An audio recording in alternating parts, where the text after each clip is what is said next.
Hi, my name is Jody Gras, and I'm the Director of Adult Discipleship and Development here at Emmanuel Church.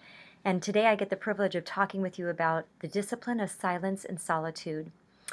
Donald S. Whitney, in his book that we're reading, defines silence and solitude as the voluntary and temporary abstention from speaking so that certain spiritual goals might be sought.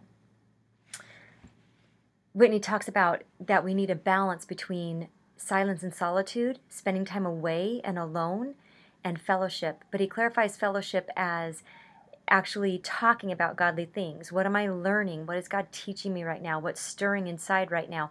Not just sports and the news, but to actually talk about godly things. So he talks about the fact that both of those things are important.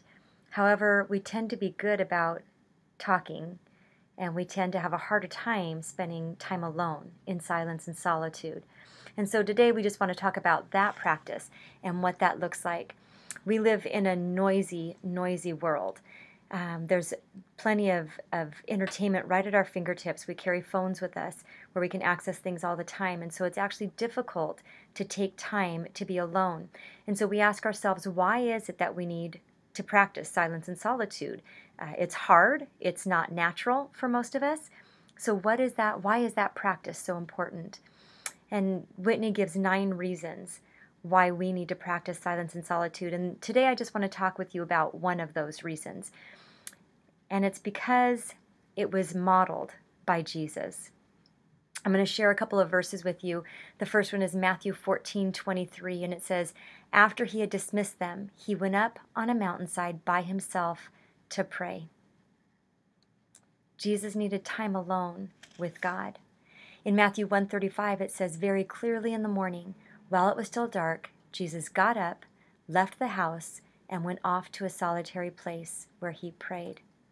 And then again in Luke 4, verse 42, it says, "At daybreak, Jesus went out to a solitary place. The people were looking for him, and when they came to where he was, they tried to keep him from leaving them." You see, we need to practice silence and solitude because it was modeled by our Savior. And I'll tell you, if Jesus needed time alone with God in order to do his ministry, then how much more do I need time alone with God to do what he's called me here to do? It is important for us to practice this discipline. But what does that look like? So we can say it's important, but what does that look like? Whitney does a great job of just explaining how we can take a minute retreat, he calls them.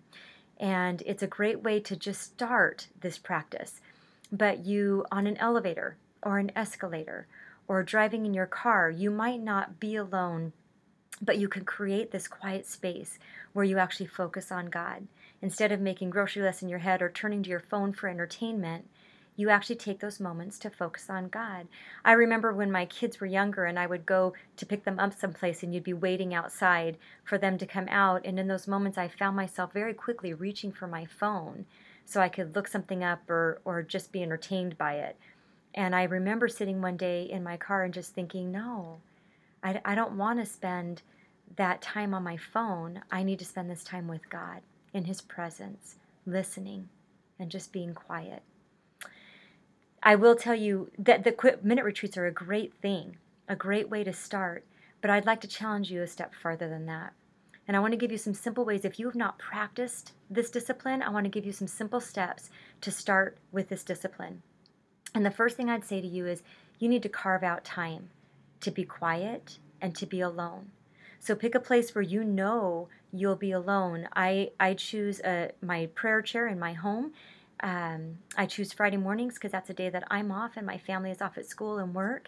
And I spend time quiet with God. I would encourage you, just start with 10 minutes. If you want to start with 30 minutes, you're probably not going to succeed, or it's going to be a little overwhelming. So start with 10 minutes. Set your timer on your phone. Otherwise, you'll spend those minutes looking at your clock thinking, how far have I gone? How long has it been? Did I do it? If you just wait for that timer to go off, then you can really rest in those moments that you spend with God. You can choose a verse. I love to, my favorite verse from Psalm, "Be still and know that I am God." So when I start making a grocery list or thinking about other things, I circle back to "Be still and know that I am God." And I can sit with that, and it gets my mind focused in the right place again. So pick a verse that you love, and you can meditate on that, and then sit quiet and listen for what he has for you, or just sit quiet with him.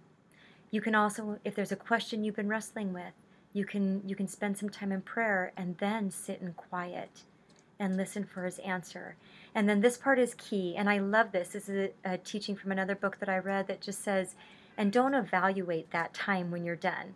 When that timer goes off, don't quickly say, oh, that, I didn't hear anything from God, or it was a failure. No, just enjoy the fact that you spent time with your Savior, that you spent time in the presence of God. Don't evaluate it. Just know that you did it. And then I would say a couple things. I would challenge you to try this. Try it because you will be impacted by it. In my busiest days when I am feeling the most restless and the most overwhelmed are the days when I especially need to practice silence and solitude, because it settles my spirit and it gets me focused on what I need to focus on. So I challenge you to just try it. And then I want to ask you, find me on Sunday morning or at a midweek program and tell me about your experience with silence and solitude, because I love to hear stories about when people get to encounter the presence of God. God bless you.